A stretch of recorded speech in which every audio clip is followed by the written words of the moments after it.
Well, hello.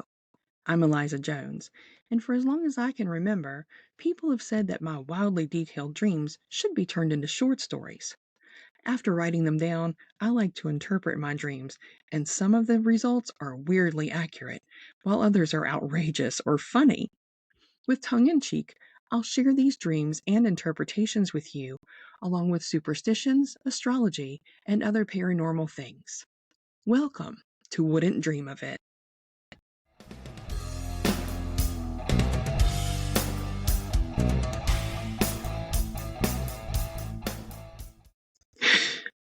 I call this week's dream Brutal School. I was going to this school, and the curriculum was extremely physically brutal. Corporal punishment in the form of caning was dealt out for minor indiscretions like dropping your pencil during a test. Every class began and ended with a physical challenge like push-ups, sit-ups, running, and other activities that most schools only require in physical education classes. Any student who failed to complete the before and after class challenge was put into a stockade, caned or whipped, or sometimes even waterboarded. After several months of this brutal treatment, the physical challenges became less difficult and the punishments became more normal. It was eventually revealed to us that the purpose of the brutality was to teach us, get this, gratitude. I guess we were supposed to be grateful for not being beaten up anymore. Anyway, one morning on my way to school, I passed this kid on a bike because he was going really, really slow. After I passed him, his bike suddenly became a car that reminded me of the monster race cars from Saturday morning cartoons. He chased and tailgated me all the way to school. I drove around back to my usual parking space and went inside, glad to be away from that maniacal kid. Of course, right after I got to the first class, the kid from the race car was introduced as a new student. Not only that, but his mom was there with him. This kid was going to start attending our school, but he had missed all of the brutal parts. The rest of us had been beaten up and traumatized, but he was going to start after the normal part of school was in progress. Livid, I went to visit my dad, who apparently was a cardiologist, but he wasn't practicing anymore. He was working in the school's hospital, which was much less busy now that the gratitude part of school had started. I asked him for $1 to get a drink from the machine before I had to go to class. My dad gave me the $1, and I got a drink before returning. I sat down at my table with my friend Michelle, and I tried to give her a ring of mine that she liked. The ring only fit one of her fingers where she was already wearing a ring that was important to her. I told her that she was welcome to wear my ring anytime she liked.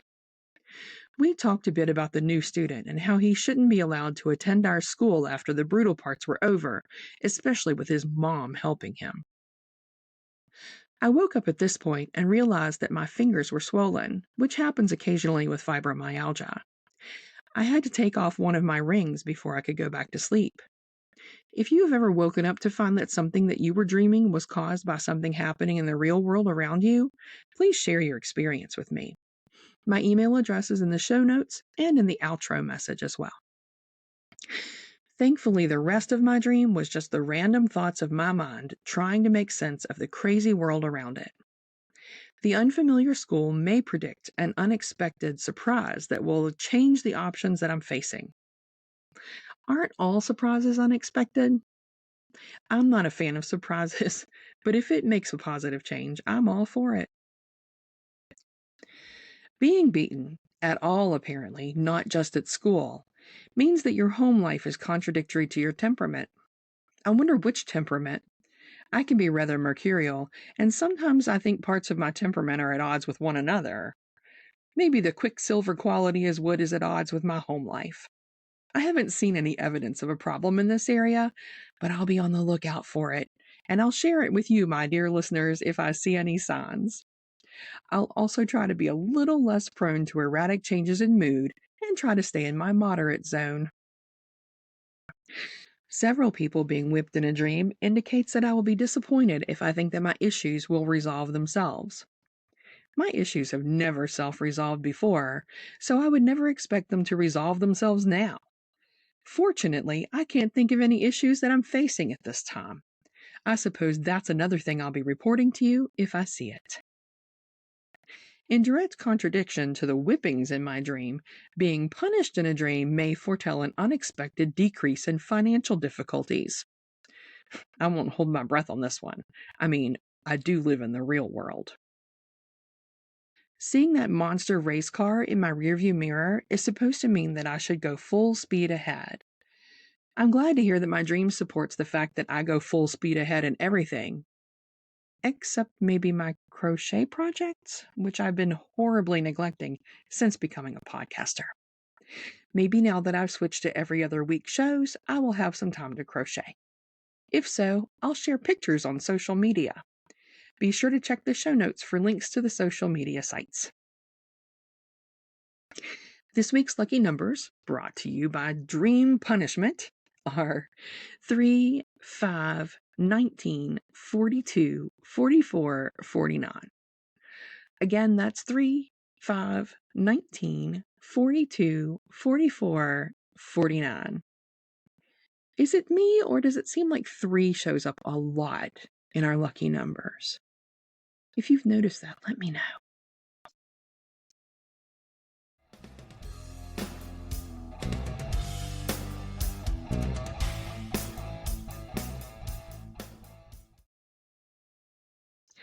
Tis the season for influenza. How can you avoid getting that nasty little flu bug this year? I've been required by employers to get an annual flu shot for so many years that I wouldn't think of skipping it, but there are some superstitions that you can try to augment whatever you normally do to avoid the flu. One note before I go on, though. Many of these superstitions evolved when pretty much any serious cough was called whooping cough. So, if you hear whooping cough a lot, just assume I'm talking about any disease that causes coughing. Amber, which is a stone made of fossilized tree sap, has been said to offer curative benefits for asthma and whooping cough. While you're wearing amber, you may find that you don't have nightmares, and you will be protected against witchcraft. Just in case there's a witch angry with you. Similarly, agate, which is a blend of chalcedony and quartz, can protect its wearer against fever and poison. Just in case someone tries to poison you because your coughing is keeping them awake. If you've been around social media for a while, you may have heard of Rhett and Link, who wrote and performed a song called Rub Some Bacon on It. This was a little over a decade ago, so, if this doesn't sound familiar to you, make sure you check the show notes for a link. Basically, the song tells the listener that rubbing bacon on literally anything will cure it. These guys must have learned that bacon is considered a treatment for fever and for constipation. And if stolen, the bacon can also be used to remove warts. Who knew? Well, I guess Rhett and Link knew. To go with your bacon, if you can find a black chicken egg and eat it, you will be protected from fever for the next 12 months. Becca, do your chickens ever lay black eggs? There might be a market niche here. Since the donkey makes a similar braying sound to the person suffering a serious cough, hairs of a donkey may be fed to the ailing person. Donkey hairs were also forced on those suffering from scarlet fever. On a similar level,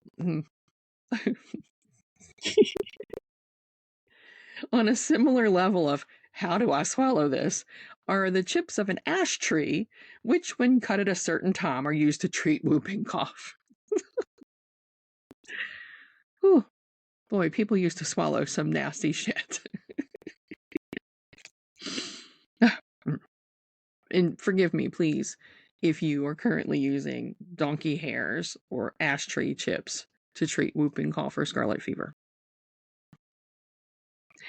In parts of Africa, wearing a dead beetle on a thread around the neck until the beetle decays has been considered curative of whooping cough.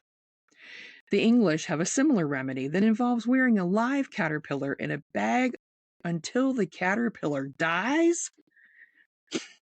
I don't like that one. Having a live caterpillar on one's person, hopefully not in a bag awaiting its death, is said to prevent fever too. Should you have a cough and a fever, and you don't feel like killing a caterpillar, you could try being dipped into an open grave a few times. I hope this means before the occupant of the grave is added. It seems that taking a person with a cough into a cave and demanding that the cave spirits cure them works too. This seems easier and less invasive of privacy than grave dipping, and the lovely cave humidity is likely to soothe the sick person's irritated sinuses and lungs.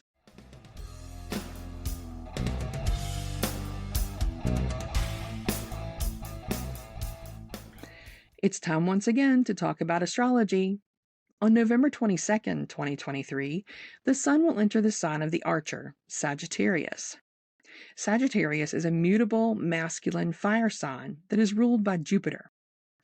Joanna Woolfolk describes people born under this sign as, quote, energetic, ambitious, generous, freedom-loving, and a seeker of a challenge, open to new ideas, end quote.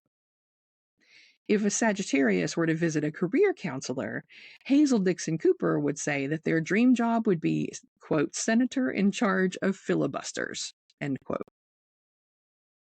Although I've heard now maybe a Sagittarius's dream job would be senator in charge of being the bouncer.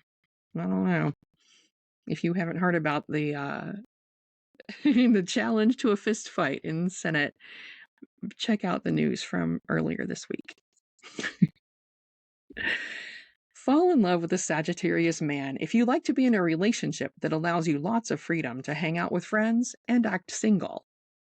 He won't be there to let you cry on his shoulder, but he also won't ask you for a play-by-play when you go out with your friends. He'll almost never be home, and when he is, he will bore you to death with his philosophizing. Even a simple question about what to eat for dinner may set off a lengthy monologue about foods of various regions of the world, which are superior and why. You might as well take a seat and have a snack. This will take a while. The Sagittarius woman will seem like the perfect woman for you, but you will always play second fiddle to her causes and projects. Complain about this, and you might find yourself having to pay for a whole new set of dishes before she finally cools down. Be prepared to clean up the broken pieces of dishes, too, as she will not be known as an amazing housekeeper. She is likely to be faithful to you, but she'll have as many male friends as she has causes and projects. If you're a suspicious type or you're looking for someone who is dependent on you, the Sagittarius woman is not for you. She is, quote, the most independent female under the sun, says Hazel Dixon-Cooper. It's funny, as I was reading about Sagittarius, I was thinking, I'm a Taurus, but I need to find out where Sagittarius fits into my chart, because a lot of the things that they said about the Sagittarius woman really applied to me. Maybe I got switched at birth. Well, no, that wouldn't work, because, yeah, you couldn't be born in April and then get switched to a November. How could I possibly be a Sagittarius? If you think of a way that could happen, let me know.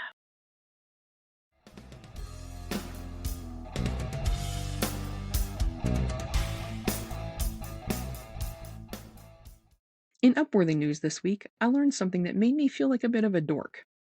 This was a story from another story, so I'll link the Upworthy article in the show notes so that you can read their story and watch the video from which the story derived. Did you know that not only is bottled water 2,000 times more expensive than tap water, it may also be of lower quality? It's true, and I didn't know until today myself. After Fiji Water took some stabs at the water quality in the city of Cleveland, the city ordered a test of Fiji water. What did they find? Fiji contained trace elements of arsenic, which was below the amount allowed by the FDA, but Cleveland's water has no arsenic at all. Some research has shown that 25 to 45% of bottled water originates from a tap somewhere. I mean, you can say it came from a spring in beautiful wherever, but that doesn't mean that the company isn't bottling public tap water that originates from that spring. How can the quality of bottled water be exaggerated to seem so much better than tap water? It's all about government regulation. In the United States, bottled water is regulated by the Food and Drug Administration, whereas your tap water is overseen by the Environmental Protection Agency. The FDA requires a lower standard of reporting than the EPA, so tap water faces more scrutiny before it reaches your home. In addition to the potentially equal quality of tap versus bottled water, the plastic bottles in which the water is packaged are piling up in our planet's landfills. In the United States alone, enough plastic bottles are used each week to circle the Earth 5 times. Where do these bottles go? Quote, up to 80% of the empty bottles end up in landfills or noxious gas-producing incinerators. The rest is either recycled or shipped to countries like India, where poor people without environmental and labor protections have to deal with it. If you worry about drinking your tap water, contact your municipal department and ask for a water quality report. If the water quality report isn't great, or if your tap water just doesn't taste great or contains particles that you don't want to consume, purchase a drinking water filter. Or if you want all of the water that comes out of your household taps to be as clean as possible, get a whole house filtration system. If you Google whole house filtration system, a whole bunch of really great vendors will come up. Let's be better stewards of our planet's resources.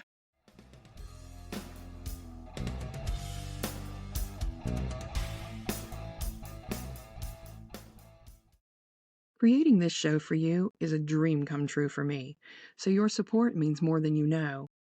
Please tell everyone about Wouldn't Dream of It so that we can keep growing. Wouldn't Dream of It is written, edited, and produced by me, Eliza Jones. Marketing assistance is provided by Lapis Hale and Leah Wade. Original song, Dreams and Nightmares by Twysted. That's Twysted with a Y. Find them on Facebook as Twysted, both with a Y instead of an I. Connect with us on social media at Wouldn't Dream of It. That's wooden without the apostrophe. Be sure to check my show notes for a complete list of references used to create this podcast. Thank you for listening. I'll talk to you next time.